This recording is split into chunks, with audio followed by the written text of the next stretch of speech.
If you're like me, there have probably been times when you've just been overwhelmed by the amount of things that you have. And this was me for a long time because I like things. I like having nice things, I like owning certain things, I like having them with me, and I don't mind carrying them with me from city to city for my jobs. I just really enjoy my possessions, and that's the reason why I thought that minimalism would just be a waste of time for me. But it turns out, I was wrong. Now, I've always known about like the idea of minimalism, but I've always had this just fringe knowledge or understanding of what the practice actually is. I always thought it meant, just like living off of the bare minimum and that was it. You have like 2 pairs of pants and 2 shirts, maybe 1 pot, and you eat the same thing every day. And that was honestly the extent of what I thought my understanding was. Again, I like owning certain things that feel like they add comfort and stability to my life. And I didn't really see that as a problem. But sometimes this can be a not so optimal way to live.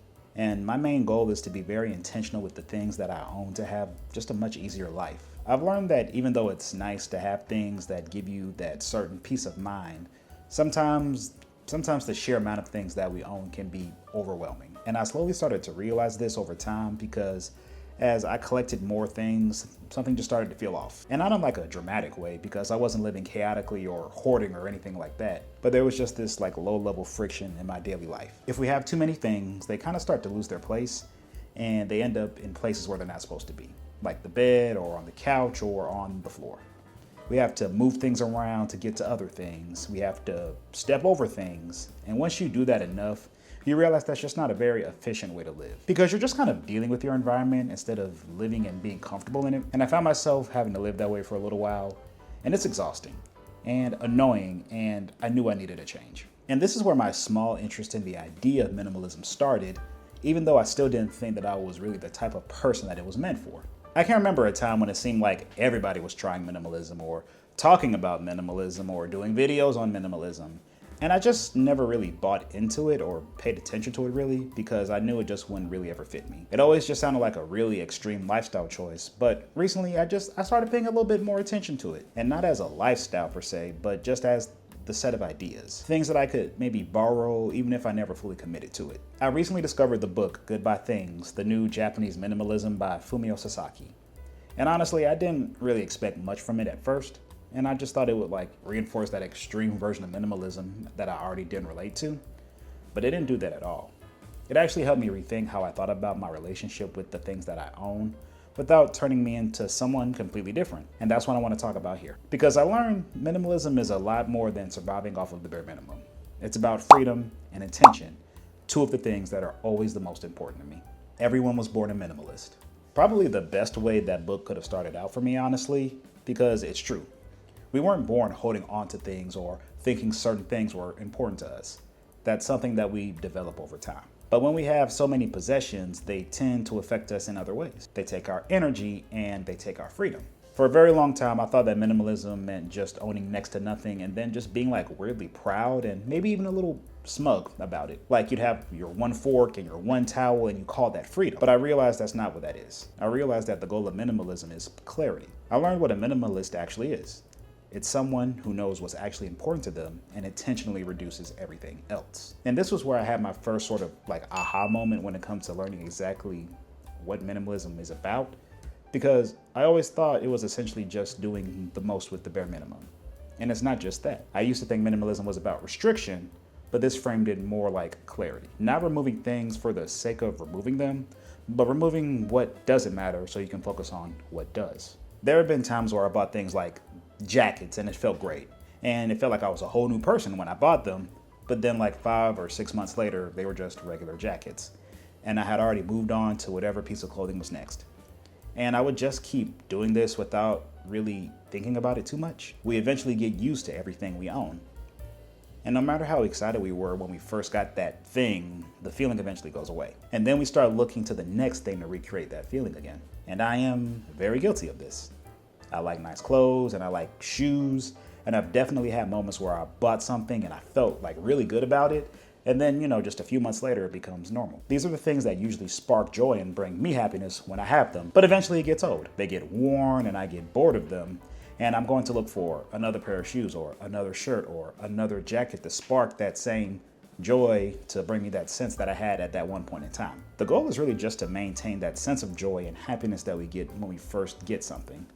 and just learning to be satisfied with the things that we have instead of always feeling the need to go out and buy more stuff. We have everything we thought we wanted in the past. And duh. But when I actually kind of sat with it, it kind of changed how I thought about buying things. Because most of what we buy doesn't solve problems long term. It just kind of temporarily satisfies a feeling. And over time, that builds up into more possessions that don't necessarily add as much value as we expected them to. Now, growing up, I had most, if not everything that I needed. And of course, like any other child, there were things that I wanted and I didn't get. But as I grew older and I got my adult job and adult money and I started to be able to afford the things that I always wanted, that was something that really brought me joy. Just being able to afford and buy the things that I wanted without having to think about it. But eventually I realized that it's kind of easy to let possessions become your whole identity. And I've been doing that all along without even realizing it. We use things as our own way of expressing our identities and values. And I realized that this was true for me. And I didn't like it. Now, a few concepts in that book really hit harder than I expected them to because they were things that I didn't even realize that I was struggling with the most. There have been so many times when I've been getting ready to donate or throw away something and I just couldn't bear the thought of losing it because I wouldn't have that thing anymore. But when you discard something, you gain more than you lose.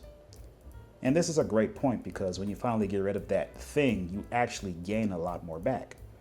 Like you gain your time back, and you gain that space back, and you gain your energy and freedom back from having to take care of, look after that one thing. Something else I tend to struggle with is letting go of the idea of someday. I'll buy something with the intention to wear it or use it one day, and then I'll just put it someplace and forget about it. And before I know it, I have 4 or 5 other things that I was saving for later. And now I have this surplus of knives or jackets and things I've never worn or used. And instead of being useful like I wanted to, now they're just cluttering in the way. When I started doing YouTube, I started buying equipment so that I could make better videos.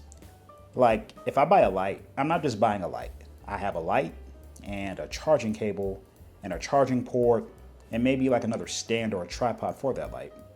So instead of just one new thing, now I have 4 or 5 new things that I have to keep up with. Items can trigger chain reactions. And you multiply that by maybe a new camera, maybe a new memory storage space thing. And all of a sudden, I'm overwhelmed with all of these things that I have to keep moving around with me, and that sucks. Because when you buy one thing, it's never truly just that one thing. You're not happier if you own a larger amount of something, and the number of possessions that you have doesn't do more for your happiness. Fewer things does not mean less satisfaction. What really can make you happier, what can really make you feel more satisfied is just really caring about the things that you do have. So instead of having a large amount of things that you think you care about, it's really just a lot easier to care for and take care of a smaller number of more important possessions. Find your own minimalism. Hearing that there is not really a single definition of what a minimalist really is, it really helped kind of put everything together for me in the end. Like I said earlier, I didn't really ever think that minimalism would be something that I could even try because I didn't see myself fitting into the mold of what I thought a minimalist actually was.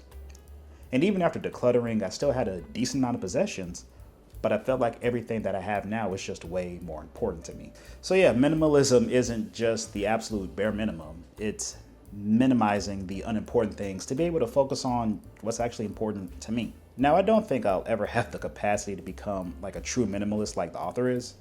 I just don't think that's a reality for me to practice this lifestyle change to the degree or the manner that it takes.